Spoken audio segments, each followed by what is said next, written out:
जय श्री राधे कृष्णा। श्री ओम नमो भगवते वासुदेवाय नमः। श्री ओम नमो भगवते वासुदेवाय नमः। आज मैं आपको वैशाख मास मातम्य का चौथा अध्याय सुनाने जा रही हूँ। नारद जी बोले, वैशाख मास में शरीर पर तेल मर्दन करना, दिन में शयन करना, कांस्य पात्र में भोजन करना, खाट पर शयन करना, घर में स्नान करना, निषिद्ध भोजन का भक्षण करना तथा वैशाख मास में 2 बार भोजन करना तथा रात्रि में भोजन करना, इन 8 निषिद्ध तथा वर्जित कर्मों का त्याग कर देना चाहिए। जो साधक नियम पूर्वक वैशाख मास में कमल के पत्तों पर भोजन करता है वह समस्त पापों से मुक्त होकर विष्णु लोक को चला जाता है। जो साधक मार्ग में चलने अर्थात यात्रा श्रम से अपने घर में आए हुए ब्राह्मणों को दोपहर के समय सुंदर आसन पर विराजमान कराकर उनके चरणों को दबाता है तथा चरणोदक को अपने मस्तक पर छिड़कता है, वह समस्त भव बंधनों से मुक्त हो जाता है।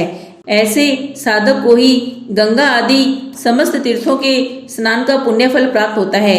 जो मनुष्य पवित्र वैशाख मास में स्नान नहीं करता है तथा कमल पत्र पर भोजन ग्रहण नहीं करता है, वह मनुष्य गंधर्व यानी गधे की योनि को प्राप्त होता है। इसके बाद वह खच्चर की योनि को प्राप्त करता है। जो मनुष्य स्वस्थ हष्ट पुष्ट तथा निरोग दशा में भी वैशाख मास में स्नान नहीं करता है वह चंडाल योनि में जन्म लेता है।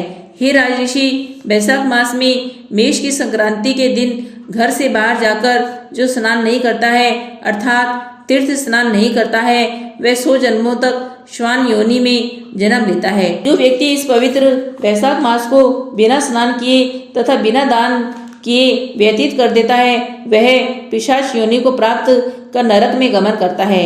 जो लोभी मनुष्य वैशाख मास में अन्न दान व जल दान नहीं करता है उसके पापों तथा दुखों का कभी भी अंत नहीं होता है।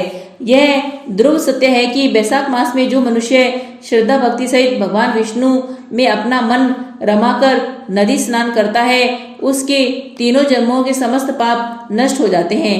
जो साधक सूर्योदय से पूर्व प्रातःकाल समुद्र में मिलने वाली नदियों में स्नान करता है तो ऐसे मनुष्य के 7 जन्मों तक किए गए समस्त पाप तत्काल नष्ट हो जाते हैं।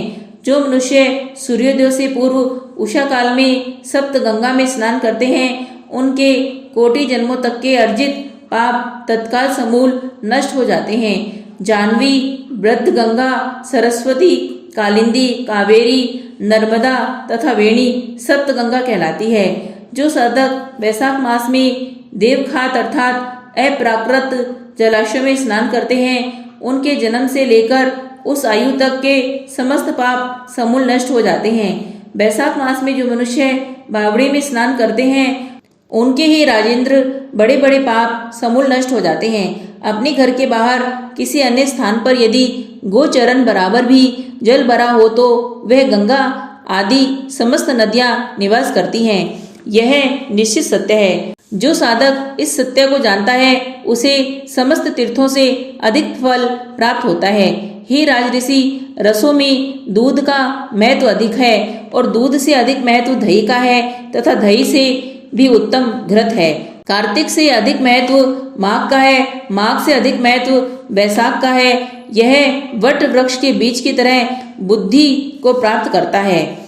साधक चाहे धन संपन्न हो अथवा दरिद्री हो या पराधीन हो फिर भी उसे जो वस्तु प्राप्त हो जाए वही वस्तु श्रद्धा सहित ब्राह्मणों को दान करनी चाहिए। कंद मूल फल शाक नमक गुड़ छोटी नौका पत्र जल तथा छाछ इत्यादि जो वस्तु भी साधक दान करता है वह पुण्य फल में अनंत गुणी बढ़ जाती है। दान का ही महत्व है।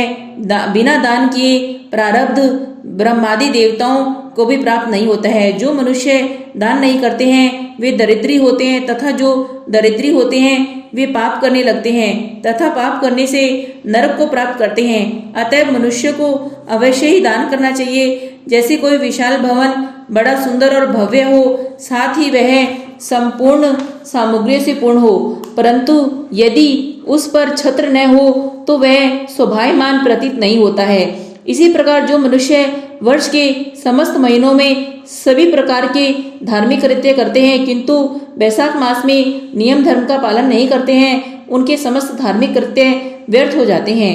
सर्वगुण संपन्न सुलक्षणा कन्या की शोभा पति की विद्यमानता में ही है।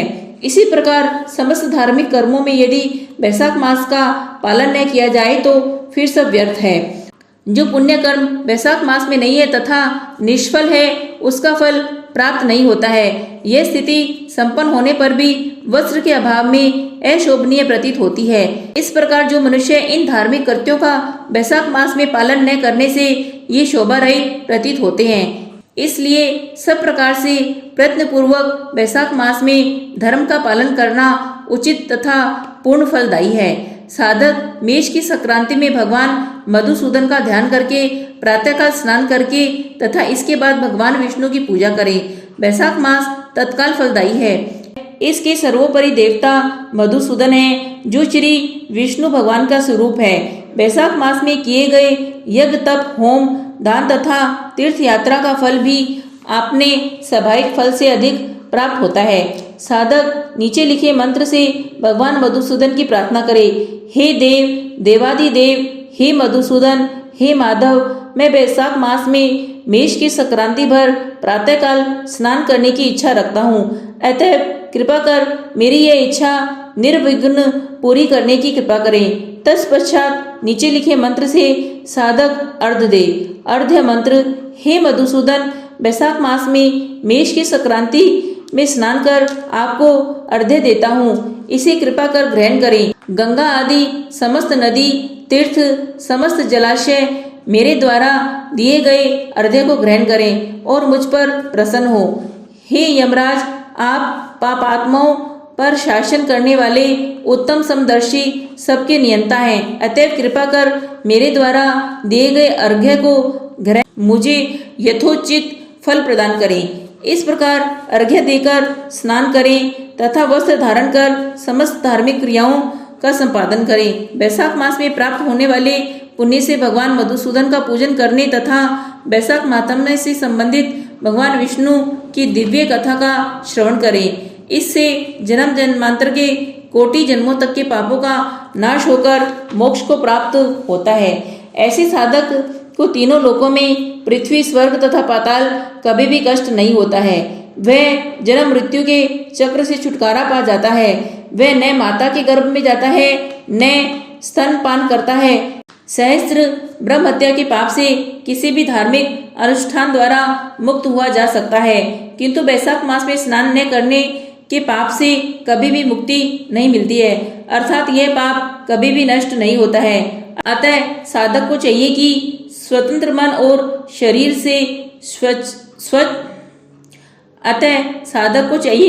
स्वतंत्र मन और शरीर से स्वच्छ स्वतंत्र जल में स्नान करे।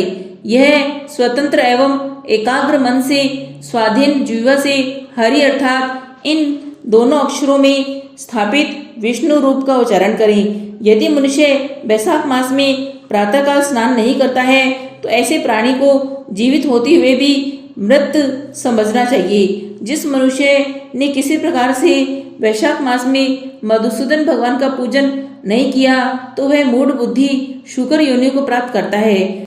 जो साधक तुलसी दल से वैशाख मास में भगवान मधुसूदन का पूजन करता है वह सार्वभौम राजपद को प्राप्त कर कोटि जन्मों तक अनेक सुख भोगों को भोगता है।